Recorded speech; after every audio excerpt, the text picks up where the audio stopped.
The Upanishads in two parts, translated by F. Max Muller. Brihadaranyaka Upanishad, 3rd Adhyaya, 8th Brahmana. Then the Kaknavi said, Venerable Brahmanas, I shall ask him 2 questions. If he will answer them, none of you, I think, will defeat him in any argument concerning Brahman. Yajnavalkya said, Ask, O Gargi. She said, O Yajnavalkya, as the son of a warrior from the Kasis or Vidahas might string his loosened bow, take 2-pointed, foe-piercing arrows in his hand, and rise to do battle. I have risen to fight thee with 2 questions. Answer me these questions. Yajnavalkya said, Ask, O Gargi. She said, O Yajnavalkya, that of which they say that is above the heavens, beneath the earth, embracing heaven and earth, past, present, and future. Tell me, in what is it woven, like warp and woof? Yajnavalkya said, that of which they say that is above the heavens, beneath the earth, embracing heaven and earth, past, present, and future. That is woven like warp and woof in the ether. Akasa. She said, I bow to thee, O Yajnavalkya, who hast solved me that question. Get thee ready for the second. Yajnavalkya said, Ask, O Gargi. She said, O Yajnavalkya, that of which they say that it is above the heavens, beneath the earth, embracing heaven and earth, past, present, and future. Tell me in what it is woven, like warp and woof. Yajnavalkya said, that of which they say that it is above the heavens, beneath the earth, embracing heaven and earth, past, present, and future. That is woven like warp and woof in the ether. Gargi said, in what then is the ether woven, like warp and woof? He said, O Gargi, the Brahmanas call this the Akshara, the imperishable. It is neither coarse nor fine, neither short nor long, neither red, like fire, nor fluid, like water. It is without shadow, without darkness, without air, without ether, without attachment, without taste, without smell, without eyes, without ears, without speech, without mind, without light, vigor, without breath, without a mouth, or door, without measure, having no within and no without. It devours nothing, and no one devours it. By the command of that Akshara, the imperishable. O Gargi, sun and moon stand apart.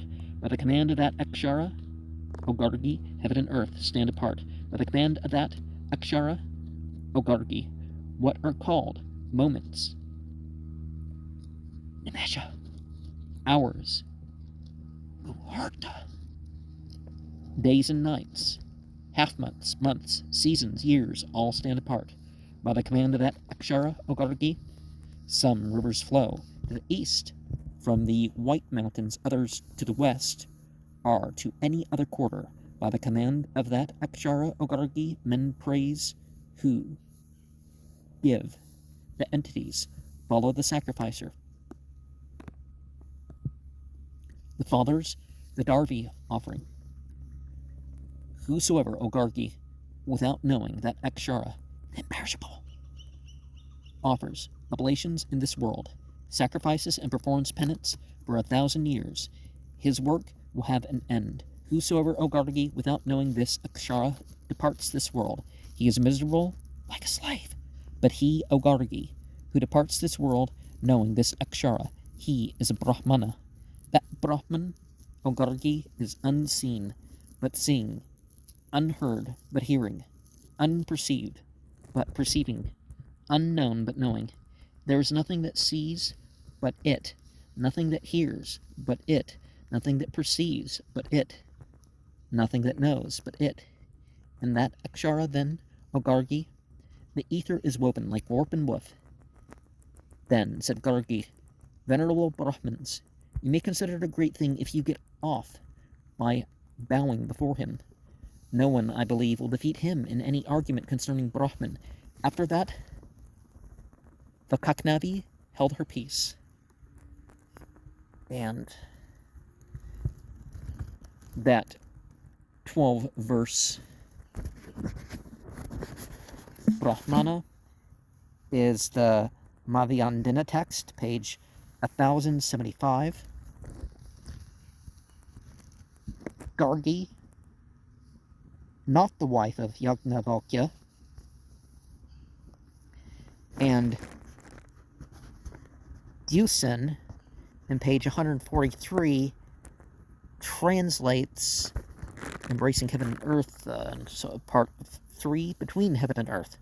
But that would be the Antariksha. And the repetition of Yajnavalkya said is not in the Madhyandina text. And the moon set apart, each one follows its own course, the sun and the moon do. The attachment in verse 8, not adhering to anything like lac or gum. And he stores up the effects from work, like a miser his riches, rower, he is helpless, go. He is miserable is the word that, like a slave, is a comment. Of course, slave or free isn't exactly the same thing as enjoying life, or not. And I remember the Akshar is a lesser-known teaching of Ekankar, that once you get past the lower 10 heavens, you reach into the realm where the name for God is Akshar.